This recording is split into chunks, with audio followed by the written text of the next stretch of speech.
Bom, pessoal, vamos começar então a nossa aula de hoje, ok? Nós vamos trabalhar gêneros textuais, tá? Notícia e reportagem. Nós vamos relembrar um pouquinho, né? Como que é a estrutura de cada gênero textual, né? Como deve ser escrito, ok? E esse conteúdo, ele abrange as unidades 1 e 2, beleza? Vamos lá então, gente. O que é texto jornalístico? Texto jornalístico, pessoal, relata um fato ou uma série de fatos ocorridos, tá? Tem encadeamento lógico de ideias revelando os fatos. Vamos lá, notícia. A notícia consiste num texto, em geral, curto. Pretende relatar de forma objetiva e impessoal um acontecimento real, atual, extraordinário e de interesse geral. Ou seja, texto jornalístico de cunho informativo que tende a tratar os fatos de forma imparcial, tá? A linguagem utilizada na notícia deverá ser simples, clara, resumida e acessível, utilizando vocabulário fácil e frases curtas. As características da notícia, né, como eu disse anteriormente, sempre tem que ser um texto curto, né, com o objetivo de informar, com simplicidade e sempre despertar o interesse do leitor, né, de quem vai ler essa notícia. A linguagem de forma formal, tá? Voz ativa, sempre, né, verbos de ação, frases curtas e impessoal, tá? Ou seja, na terceira pessoa. Características do gênero notícia. Então, como nós já vimos anteriormente, né? Normalmente uma notícia é curta, relata fatos verdadeiros e recentes, apresenta nível de linguagem corrente, nem muito erudita e nem cheia de vícios, né? Deve ser objetiva e impessoal, ou seja, sempre narrado em terceira pessoa, sem valorações, né, pessoal, adjetivos, né? Sem opinião pessoal do escritor. A estrutura da notícia. Então, vamos lá relembrar, gente? Então, primeiro, título ou manchete, tá? Que tem como objetivo chamar a atenção do leitor para a notícia, ok? Depois vem o subtítulo, que complementa o título com mais alguma informação importante ou chamativa. Depois tem o líder, tá? Que é o primeiro parágrafo da notícia. Ele deve responder algumas perguntas, né? Sobre o assunto que vai se tratar a notícia, como quem, o que, onde e quando. Beleza? E por fim, né? O corpo do texto, que é o desenvolvimento da notícia, tá? Que traz mais informações sobre o ocorrido, geralmente respondendo as perguntas, né, que constam no lead, né? Como, por quê, para quê? E apresentando as consequências, beleza? Aqui, pessoal, nós temos uma notícia, tá? Um exemplo de notícia. Então, olha aqui, pessoal, algumas partes, né, que nós vimos anteriormente. Então, primeiro, olhem lá, ó, de forma destacada, né, com letras maiores, nós temos o título ou manchete, né? Em seguida, nós temos quem? O lead, que é o primeiro parágrafo do texto, ok? Onde ele deve sempre também, né, tentar chamar a atenção do leitor, né, e tentar fazer com que o leitor tenha vontade de ler o texto, ok? Que tenha vontade de continuar lendo a notícia, beleza? E depois nós temos o corpo da notícia, né? Que daí começa a relatar o que a pessoa está querendo passar com aquela notícia, beleza? Um outro exemplo aqui, tá bom? Mais uma vez, ó, como vocês podem perceber, né?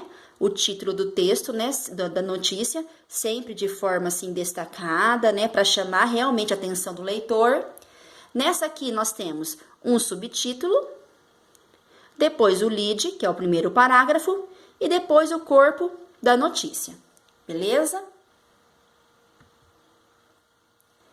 Um outro tipo aqui, né, pessoal? De uma maneira assim, um pouquinho diferente das anteriores, ok?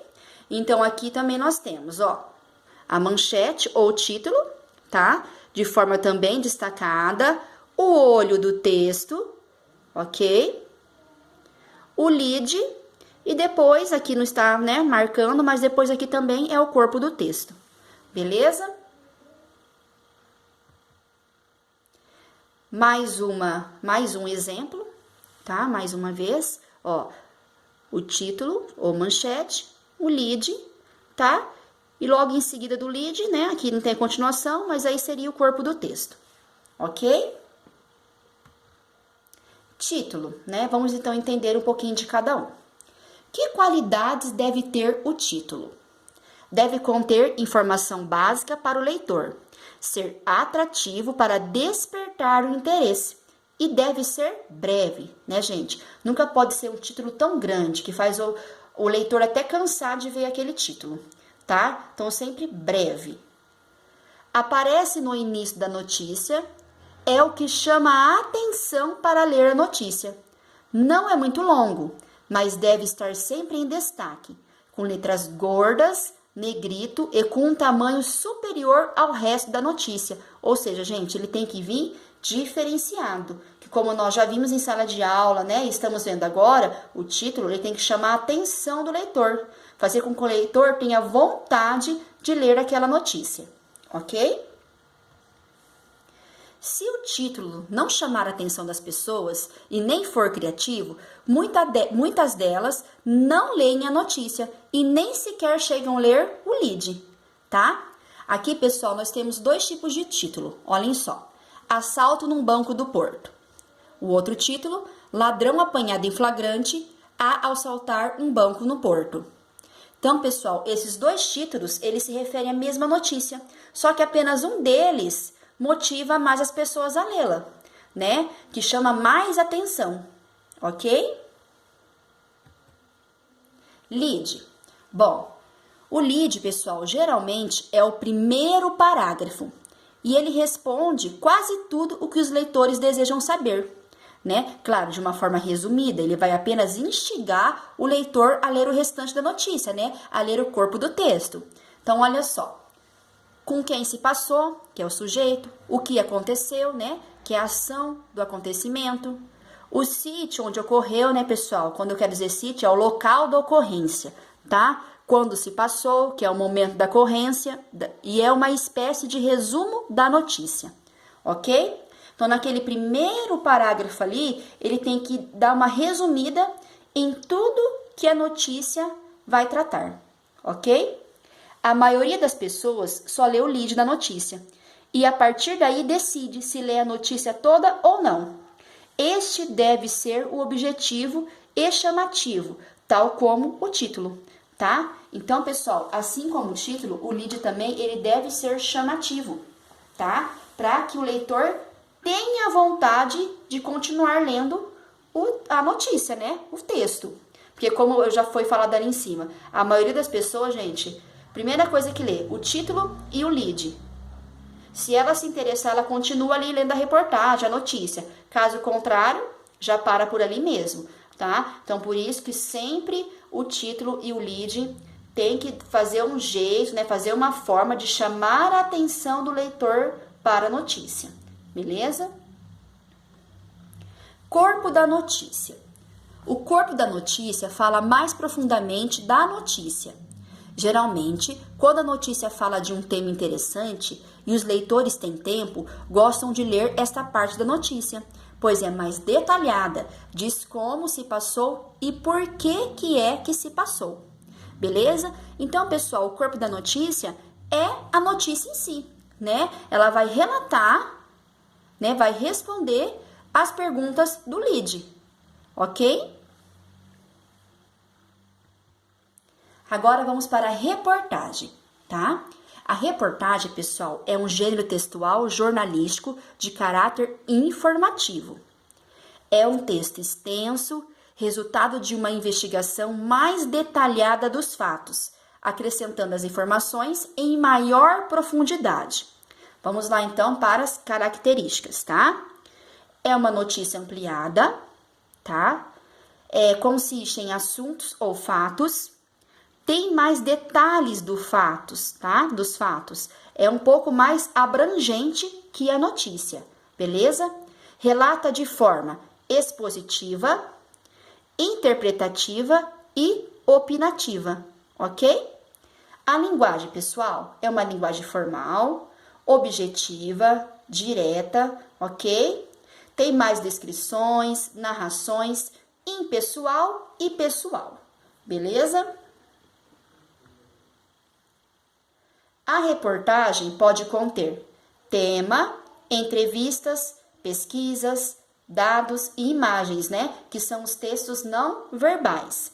É necessário trazer fatos, pessoal, relevantes, geradores de interesses, né? É a mesma coisa da notícia, né? Tem que trazer fatos que chamem a atenção dos leitores. A linguagem da reportagem. Vamos lá. Embora a linguagem seja impessoal, na maior parte do tempo, quase sempre se nota a opinião do jornal, ou do jornalista e de pessoas envolvidas no assunto. Às vezes, o jornal ou a revista emprega uma linguagem com traços de informalidade, dependendo do público a que se destina. A reportagem possui um título, tá? É a linha que resume o texto, um lead, tá? Que é a parte inicial da reportagem, que traz as informações principais, e o corpo do texto, tá? Em que o repórter vai poder desenvolver o tema e trazer novas informações, tá? E declarações e até mesmo entrevistas. Atenção para o lead, olha lá. Ele deve responder as seguintes perguntas: o que, quem, quando, porquê, como, onde. Resumindo, reportagem é a parte de um fato. Pode ser longa, traz argumentos, o repórter ele pode opinar sobre o assunto e desenvolver o assunto tratado, ok? Vamos lá então, ó. Manchete, tá? A estrutura da reportagem. Manchete. Título principal. Sempre, né, pessoal? É uma frase curta. O título não deve ser muito longo, né? Ele tem que ser um título assim curto, que chame a atenção do leitor, tá? Impactante, ok? E letras grandes, beleza? O lead, pessoal. O lead, ele complementa a manchete, ou seja, ele complementa o título. Traz as informações principais, ele resume a reportagem, tá? E é abaixo da manchete, ok? Ele sempre fica depois do título, logo já vem o lead. Reportagem, estrutura. Vamos lá então. O texto, ele é mais amplo e detalhado, pode conter gráficos, quadros informativos, tabelas, depoimentos, ilustrações, legendas, ok? Responde a o que aconteceu, quem, quando, onde, como, de que forma, por quê, causas. Agora vamos ver, pessoal, embora eles sejam, né, bem parecidos, tem algumas diferenças, tá? Entre notícia e reportagem, tá? Então, a notícia, pessoal, informa fatos, ok? De maneira mais objetiva, aponta as razões e efeitos, tá? E é mais estruturada, tem uma estrutura ali, beleza? Já a reportagem, ela vai mais a fundo, faz investigações, tece comentário, levanta questões, né? Discute e argumenta. O gênero notícia ocupa-se de contar fatos, é o anúncio da novidade.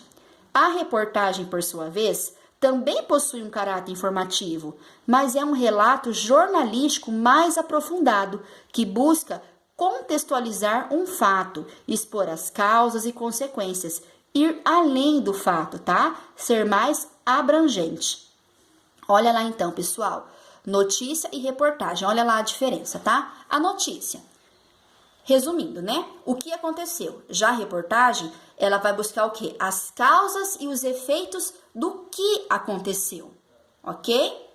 Notícia, ela anuncia, né? Ela anuncia do fato, ela anuncia o fato. Já a reportagem, ela vai buscar detalhamentos sobre esse fato, ok? A notícia, uma versão só, normalmente. Já a reportagem, ela é a soma de versões, né? Várias versões. Ok? Notícia, uma informação. Já a reportagem, ela pode fazer um agrupamento de informações, né? Trazer várias informações em uma única reportagem, ok? A notícia, impessoal. Já a reportagem, né? Apresenta indícios claros de personalização. Então, aqui na reportagem, a pessoa ela se sente mais à vontade, né? De dar a sua opinião. Claro que não acontece sempre, né, pessoal? Notícia, pretensão de retrato instantâneo.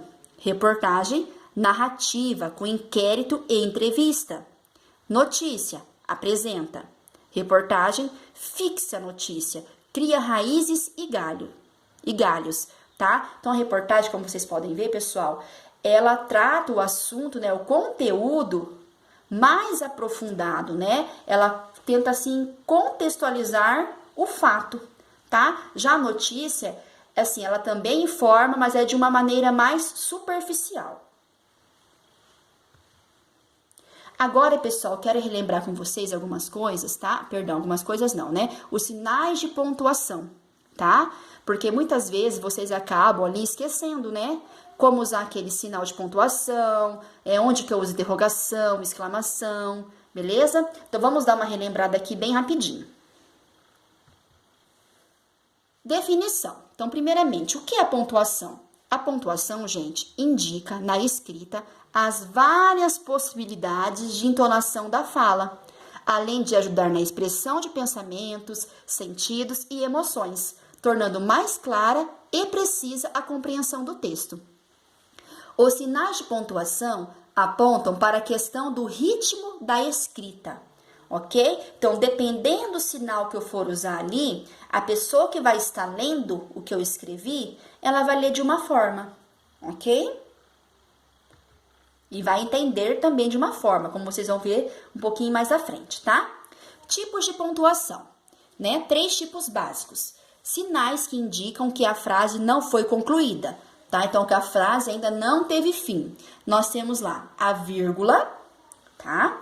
O travessão, os parênteses, o ponto e vírgula e os 2 pontos. Sinais que indicam o término do discurso ou parte dele, tá? O ponto, né, gente? Ponto simples, o ponto parágrafo e o ponto final, beleza? Sinais que indicam uma intenção ou estado emocional, o ponto de interrogação, o ponto de exclamação e as reticências. Vamos começar então falando da vírgula, tá? Gente, uma vírgula, ela muda tudo. Ela pode mudar completamente o sentido da frase, tá? A vírgula, pessoal, pode ser uma pausa ou não, tá? Vamos ler essas frases aqui, ó. Não espere. Não espere. Olha só a diferença, pessoal.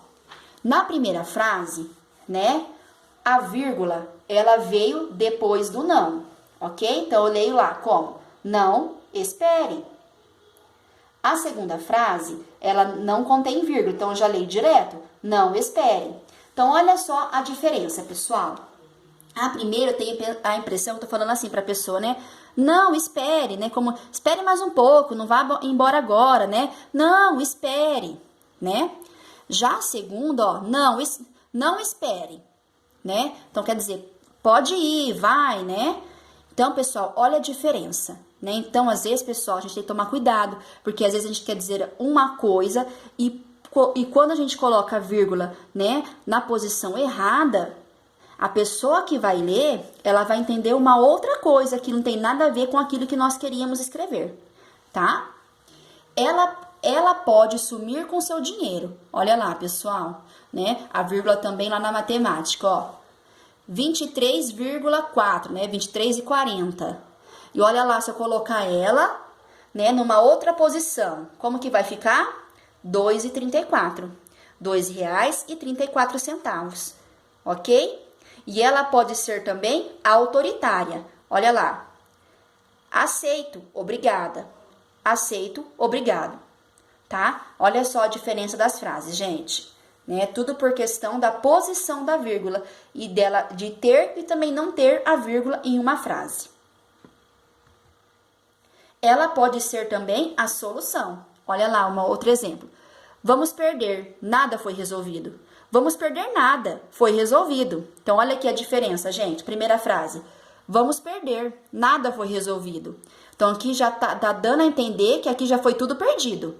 Né? Eles não conseguiram resolver lá, eu não sei, né, o que contexto estava essa frase, mas dá a entender que eles não conseguiram resolver nada e já perderam a causa. Aqui já é diferente, olha lá a segunda frase. Vamos perder nada, foi resolvido. Aqui nós já conseguimos perceber que o problema já foi resolvido e que ninguém aqui vai perder nada, beleza? E podem também mudar uma opinião. Não queremos saber.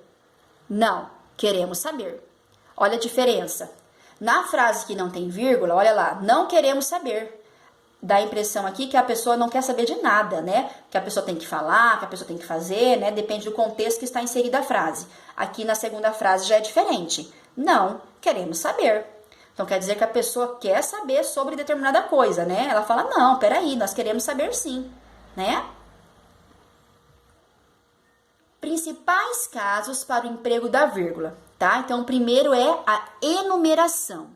Sua observação foi inconveniente, agressiva, irônica e antipática. Então, quando eu quero, né, pessoal, falar sobre várias coisas numa mesma frase, tá? Sobre um único sujeito ou sobre um único objeto, né? Por exemplo, a flor é linda, cheirosa, pequena e elegante. Né? Então, olha assim, para me separar os adjetivos que eu dei para a flor, eu usei a vírgula, ok? Porque eu enumerei vários adjetivos. Então, eu uso a vírgula para separar, né, as enumerações. 2. Aposto. Alunos do primeiro ano, aplicados e educados, são merecedores de seus resultados. Aposto, pessoal, é um termo que se junta a outro de valor substantivo ou pronominal para explicá-lo ou especificá-lo melhor. Então, aqui no caso, ó, alunos do primeiro ano.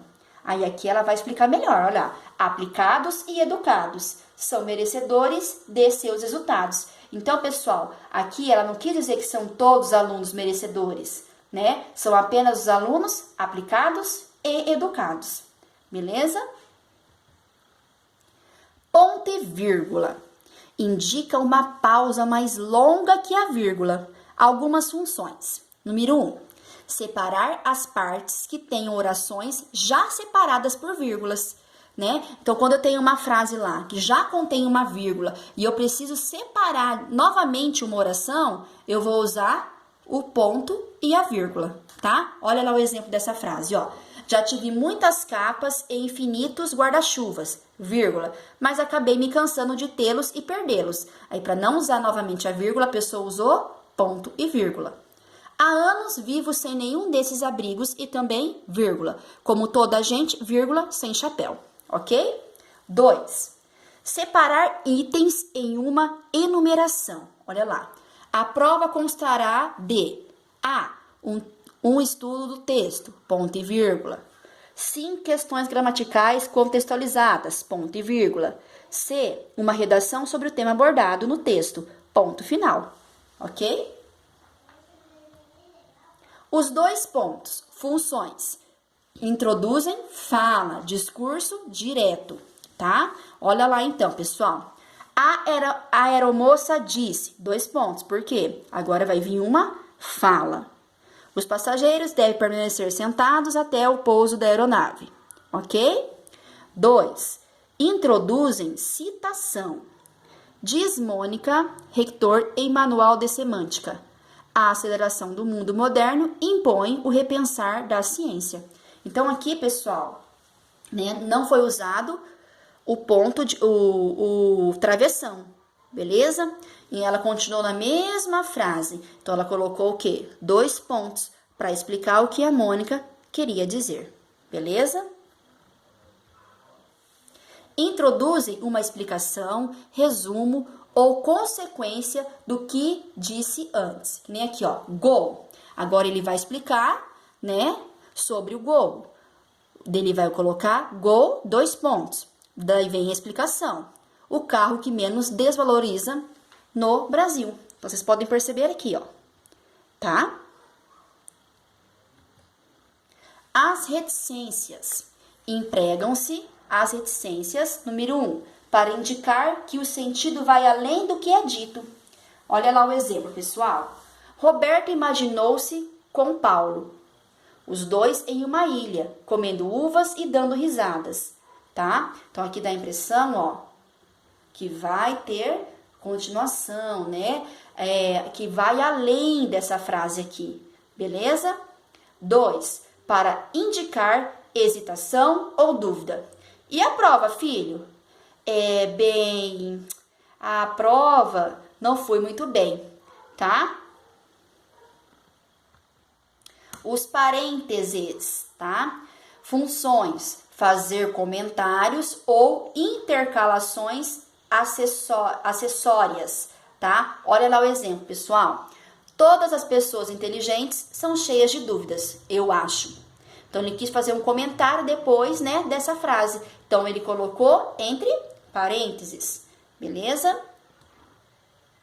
As aspas. Empregam-se as aspas, primeiro, para indicar o início e final de uma citação. 2, para destacar alguma palavra do corpo do texto, seja por ironia, seja por se tratar-se de um neologismo ou estrangeirismo, tá?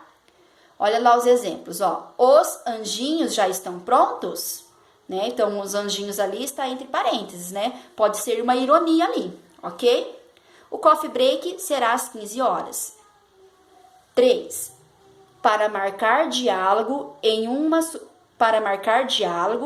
em substituição à outra versão. Então, olha lá, pessoal.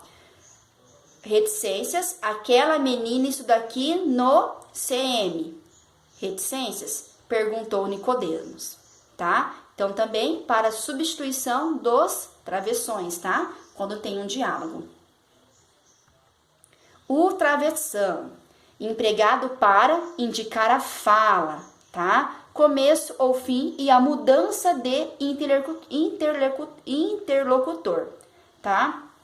Hoje tá difícil, a professora tá com um pouco a língua enrolada hoje, pessoal, desculpa, tá? Vocês não precisam de pílulas. Que pílulas? Essas para acalmar. Eu sou calma, disse Luciana com meio sorriso. Então, olha só, pessoal, né? O travessão sempre antes, né, das falas. Ponto de interrogação, tá? Empregado em frases interrogativas e diretas, tá? Então, são sempre nas perguntas. Então, toda vez que uma frase, né, for referente a alguma pergunta, sempre no final dela eu devo colocar o ponto de interrogação, beleza? E o ponto de exclamação, tá? Usado após interjeição ou frase exclamativa para expressar chateamento, emoções, ordem ou pedido, beleza? Ponto final. Indicador de pausa máxima. É empregado no final do período simples, oração absoluta ou de um período composto. É muito utilizado em textos publicitários como recurso estilístico, tá, pessoal? Então, ponto final quer dizer que acabou ali a frase, tá? Vou colocar um ponto final ali porque eu terminei o que eu queria falar, ponto final, tá? E, pessoal, vocês andam sempre assim, quando eu começo a corrigir os cadernos, tá? Muitos de vocês esquecem de colocar o ponto final, tá? É muito importante, gente, não pode esquecer, beleza? Então, pessoal, é isso, ok? Faça as tarefinhas, tá, gente? Mais uma vez eu vou falar pra vocês, procurem, né, assistir os vídeos e fazer as atividades diariamente, não deixe acumular, tá? Senão depois vai ficar muita coisa pra vocês colocarem em dia, tá? Então, se todo dia você for lá assistir sua aula, fazer as atividades, né? Vai ser bem melhor para vocês depois, gente. Ok? Então se dediquem, tá? Estudem. E bom final de semana para vocês, tá? Como eu disse, gente, vamos usar a criatividade aí pra gente se divertir, pra gente se descansar um pouquinho, né? Ó, e um recadinho. Eu amei receber, tá? As fotos de vocês, que vocês enviaram pra mim da linha do tempo, tá? Vários alunos enviaram pra prof e eu adorei, tá? Fiquei bem contente com os resultados, ok? Então, vamos combinar uma outra coisa? Quem quiser mandar para a professora uma foto do final de semana, ai, prof, fiz cinema em casa, né? Manda uma foto para a prof ver, tá? Para mim ficar feliz também, que ver que vocês estão bem, né? Porque afinal de contas eu tô com saudade de vocês, né? Então, assim, manda uma foto, né? Ai, pro, eu fiz um bolo com a minha mãe, né? Ai, eu fiz uma cabaninha na sala. Então, manda pra pro uma foto, beleza? Pra mim ver como que vocês estão fazendo aí em casa, né? Como que foi o final de semana de vocês. Tá bom, pessoal? Olha, fiquem com Deus, tá? Se cuidem. E vamos ficar na esperança aí, gente, pedindo, né, pra Deus, para que tudo isso logo passe e a gente possa retornar pro nosso colégio, retornar para nossas atividades normais, né? Então, pessoal, fiquem com Deus, tá bom? Beijo e bom final de semana. Amo vocês.